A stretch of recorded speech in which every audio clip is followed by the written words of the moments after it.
Salve, salve, gente boa! Seja bem-vindo, seja muito bem-vindo ao nosso canal. Nesse vídeo a gente vai pensar a respeito do seguinte: o verdadeiro cristão não é prepotente. Vamos pensar mais sobre isso? Então não sai daí não, querido. Fica comigo até o final. Vamos junto?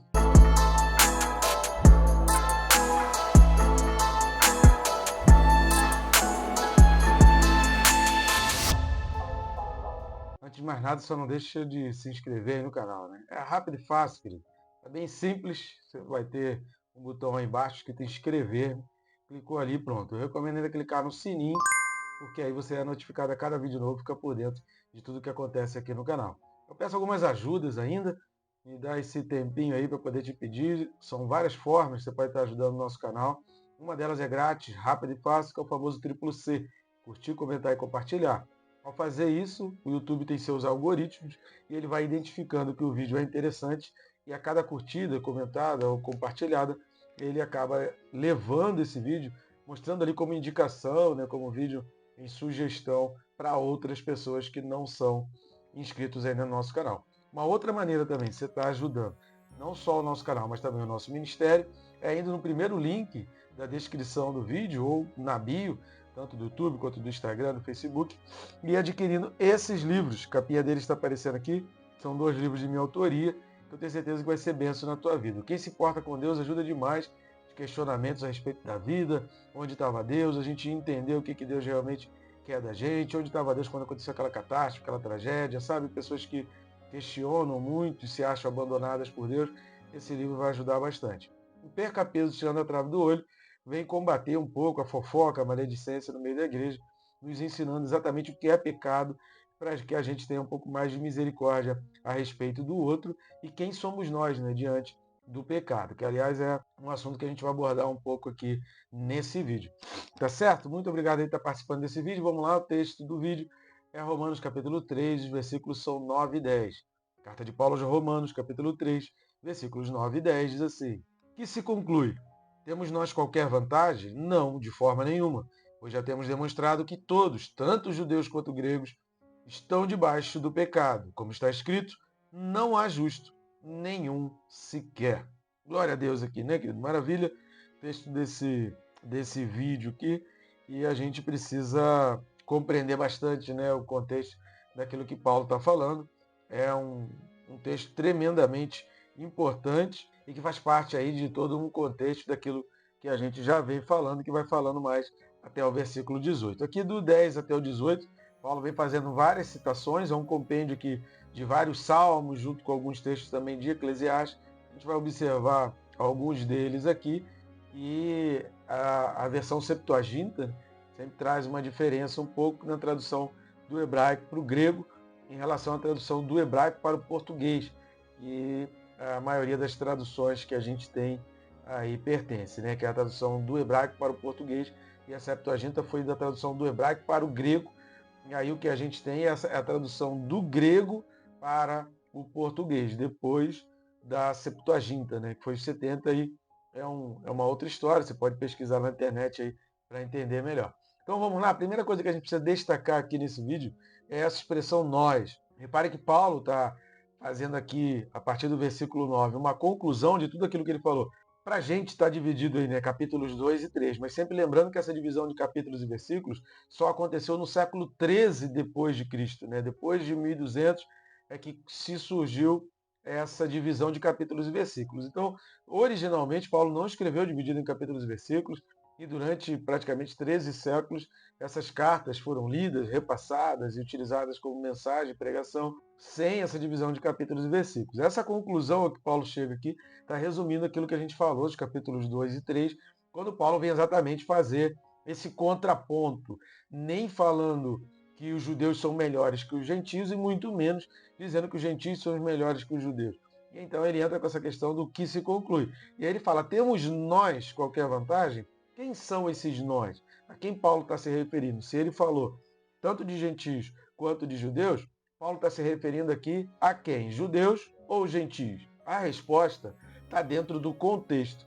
A gente sempre tem falado aqui, e a gente sempre não se cansa, né? A gente nunca se cansa de falar aqui em vários vídeos aqui, de todas as playlists, você vai ouvir eu falar a respeito disso. A Bíblia explica a própria Bíblia. Então tem determinadas dúvidas que a Bíblia mesmo ela traz a explicação. E o contexto aqui, não só até o versículo 18, como também durante toda a carta aos Romanos, no capítulo 11, ele vai fazer um fechamento brilhante desse pensamento que ele vem trazendo aqui. O capítulo 11 traz aquele resultado, é brilhante ali, como Paulo traz essa colocação, né, com muita sabedoria, muita inteligência, né, e muita capacidade de elaboração, né, de junção de ideias. É fantástico a gente acompanhar, né, versículo a versículo, e ver como Paulo vem expondo essas coisas.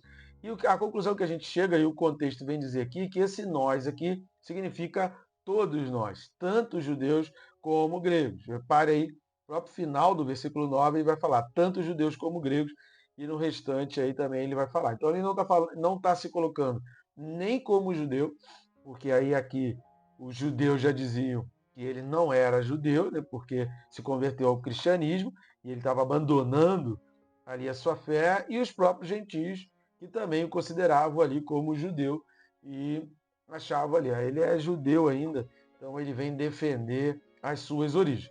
Aqui Paulo vai falar, nós aqui somos todos, tanto judeus quanto gentios. Então esse é um caso em que o contexto ele vai exatamente explicar e trazer essa ideia dessa igualdade. Paulo sempre ele vai colocar aqui essa questão da igualdade, tanto judeus quanto gentios. Paulo sempre baixa a bola dos dois lados. Isso aí você vai perceber ao longo da carta aos Romanos, que Paulo vai sempre baixar a bola dos dois lados, para que nem os gentios considerem os judeus como uma criação inferior, ou como alguém que foi esquecido, desprezado por Deus por ter levado Jesus para a cruz, nem tampouco os judeus questionarem os gentios por não fazerem parte da aliança, por não serem daquela nação eleita da forma como eles imaginaram, né? Ou como eles sempre vinham carregando, com aquela exclusividade ali dos descendentes direto de Abraão e através daquele povo que recebeu ali as leis de Moisés. Vamos dar uma lida no livro de Eclesiastes, capítulo 7, versículo 20. Livro de Eclesiastes, né, o livro do pregador, capítulo 7, versículo 20, vai dizer assim: não há homem justo sobre a terra que faça o bem e que não peque. Então, por que a gente precisa, e é importante a gente observar, esse conceito aqui que já era do Antigo Testamento. Mas você vai ver no próprio Antigo Testamento, que é a Bíblia, né, dos judeus, o que a gente tem como Antigo Testamento é o que os judeus têm, né, como seu livro sagrado. A gente vai observar que lá já se falava de todos e não trazendo aquela exclusividade ali exatamente para os judeus. E outra coisa, a segunda coisa que a gente precisa observar, e aí para a gente fechar esse primeiro ponto, né, dessa questão dessa igualdade, que Paulo está considerando aqui tanto os judeus quanto os gentios, eu quero lembrar a frase de Charles Spurgeon.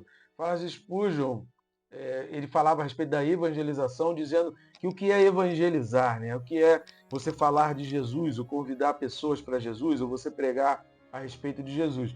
A evangelização, diz Charles Spurgeon, é um mendigo mostrando a outro mendigo onde está o pão. Então, quando ele coloca um mendigo se relacionando com outro mendigo, ele está colocando os dois como mendigos, os dois estão na mesma condição, os dois estão no mesmo patamar, os dois estão nas mesmas necessidades, os dois estão passando pelos mesmos problemas. Um não é melhor que o outro, apenas um achou o pão, o outro está com fome, os dois estavam com fome. E aí um achou um pão, ou alguém levou uma comida, e ele está mostrando para o outro mendigo, olha, aqui tem pão, aqui tem alimento. Ou seja, evangelizar não é se colocar superior ao outro. Apenas Deus te deu essa oportunidade, e aí Deus deu esse privilégio para você de descobrir onde tem um alimento antes do outro. Agora, todos nós somos mendigos, todos nós estamos necessitados. Evangelho de Mateus, no Sermão da Montanha, Jesus ele começa dizendo a respeito dos bem-aventurados, né, os pobres de espírito, ou seja, a gente precisa se considerar como alguém que precisa, porque o poder vem de Deus, tudo que a gente precisa vem de Deus, e Deus é a fonte de todas as coisas, tá bem? E aí o mendigo que encontrou o pão, ele por amor ao outro mendigo, ele poderia comer o pão e ficar sozinho, né, e considerar ali aquele pão, eu sou agraciado, fui agraciado, escolher o pão e deixa que o outro morra. Não, a evangelização, eu entendo que existem outras pessoas na mesma situação que eu, em situações tão carentes quanto e eu preciso compartilhar desse pão porque eu quero ver aquela pessoa feliz também. Então, por amor, eu descubro que tem esse alimento e eu vou levar para aquele que ainda não descobriu. Segunda coisa que a gente vai observar aqui é quando fala que debaixo do pecado. Repare aí o final do versículo 9, né? Tanto judeus como gregos estão debaixo do pecado. A palavra aqui o pó, né? O pó no grego, ela traz esse sentido nesse contexto dessa dependência, né? Dessa subserviência. Só que essa expressão, ela vai colocar ali o pecado dentro desse poder gigantesco e aí entra um princípio muito importante quando a gente estuda as escrituras, que está se falando de pecado, e a gente normalmente a gente só se atém a um significado, mas a gente precisa compreender que quando se fala de pecado, existem dois conceitos muito importantes, né, duas maneiras de enxergar o pecado que a gente não pode fugir disso, e isso precisa estar sempre à nossa mente. Antes da gente falar essas duas questões, esses dois conceitos de pecado, vamos dar uma lida em Gálatas, capítulo 3, versículo 22. Carta de Paulo aos Gálatas, capítulo 3, versículo 22. Diz assim, mas a Escritura encerrou tudo debaixo do pecado, para que mediante a fé em Jesus Cristo fosse a promessa concedida aos que creem. Ou seja, aquele que crê, ele está saindo debaixo do poder do pecado. Então, quais são os dois conceitos que você sempre precisa pensar toda vez que se fala a respeito de pecado, seja discriminando o pecado, né, descrevendo o pecado ou enumerando os tipos de pecado, sempre vem à tua mente o seguinte: duas posições com relação ao pecado. Primeiro, é uma transgressão. Não existe pecado, assim como toda a base legal, né, todas as leis em todo o mundo, elas determinam crimes. Só que não existe um crime, ninguém pode ser punido por um crime, exceto no Brasil, né? No Brasil é um outro contexto, né? A gente vive um regime de exceção. Mas, tirando essas exceções que a gente vive aqui no Brasil, em via de regra, né, o direito como igualdade, como símbolo de justiça, todo país que preza pela justiça, ele diz o seguinte: ninguém pode ser preso por um crime se não houver uma lei que especifique aquilo como crime. Então, se não tiver uma lei dizendo que aquela atitude é crime e não tiver uma lei ou outra lei embasando, então, o castigo ou a punição, ou aqui o que vai acontecer com a pessoa que cometer aquele crime. Então, enquanto não houver uma punibilidade e uma descrição exata de que aquela atitude, e aí especificando qual é a atitude, que tipo de atitude é realmente o crime, ninguém pode ser punido pelo crime. Esse mesmo raciocínio se aplica também ao pecado. Ele é uma transgressão, ou seja, existe uma lei, existe uma ordem para que seja feita, existe uma ordem para que coisas não sejam feitas. Então, baseado no versículo, baseado no texto, baseado na lei, atitudes são identificadas como pecado, porque a lei diz que determinadas coisas são pecados. Então a gente tem pecado como transgressão. E aí tem errar o alvo, existem, né, diversas expressões aí no grego utilizadas para traduzir, que a gente traduz, né, para o português como pecado, e que todas elas, né, se resumem basicamente nessa ideia da transgressão. Existe uma lei e o pecado é você transgredir, né, descumprir ou agir contra aquela lei. Só que uma outra questão muito importante, que é um princípio também da Bíblia, que a gente viu aqui em Gálatas 3, e Paulo ele vai trazer, usando essa expressão o pó aqui do grego, como dizendo de baixo, é poder. Então a gente precisa entender que o pecado ele é uma transgressão na sua atitude, mas existe um poder. Existem pessoas que estão debaixo desse poder. E quando a gente entende pecado como poder, a gente entende que domina, a gente entende que exerce uma influência, a gente entende que aprisiona. Então, por isso é muito utilizada a expressão de libertação. Você precisa libertar. É por isso que sozinho você não consegue se livrar de pecado, você não consegue abandonar pecado. Você precisa de uma ajuda de alguém, é como uma areia movediça, né? Depois você pesquisa na internet aí sobre areias movediças, quanto mais a pessoa se bate, mais ela vai afundando. Ou como as aranhas capturam os seus alimentos na teia. Pesquisa essas duas coisas que você vai ter aquela expressão visível, você vai ter ali uma parábola da natureza exatamente explicando essa questão do estar debaixo do pecado, estar sob esse poder, porque o pecado ele aprisiona e a pessoa quanto mais se bate, mais fica preso à teia. Quanto mais se bate, mais ela afunda na areia movediça. É preciso alguém de fora puxar essa pessoa para desprender todo o poder que exerce o pecado. Então, não considere pecado, toda vez que você ouvir pecado, apenas como atitudes, coisas erradas que se fazem. Mas existe um poder, e esse poder ele é espiritual, e a pessoa precisa se libertar disso, e a Bíblia vai trazer isso como princípio, e Paulo, ele vai exatamente dizer isso aqui, é isso que está aqui explícito nessa expressão debaixo do pecado, ou seja, não foram atitudes cometidas, mas pessoas que estão sendo influenciadas por um poder. Terceira coisa que a gente vai observar, né, e aí dentro desse contexto da libertação do pecado, porque a gente não pode apenas pensar no pecado como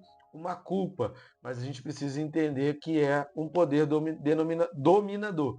E a terceira coisa que a gente vai observar é, dentro desse raciocínio, é por isso que entra esse veredicto aí do versículo 10, quando vai falar que não há justo nenhum sequer. A gente já leu o texto aqui de Eclesiastes 20, que vai exatamente corroborar, né, de onde Paulo também tirou essas expressões, mas vamos ler também o Salmo, capítulo 14, versículos de 1 a 3.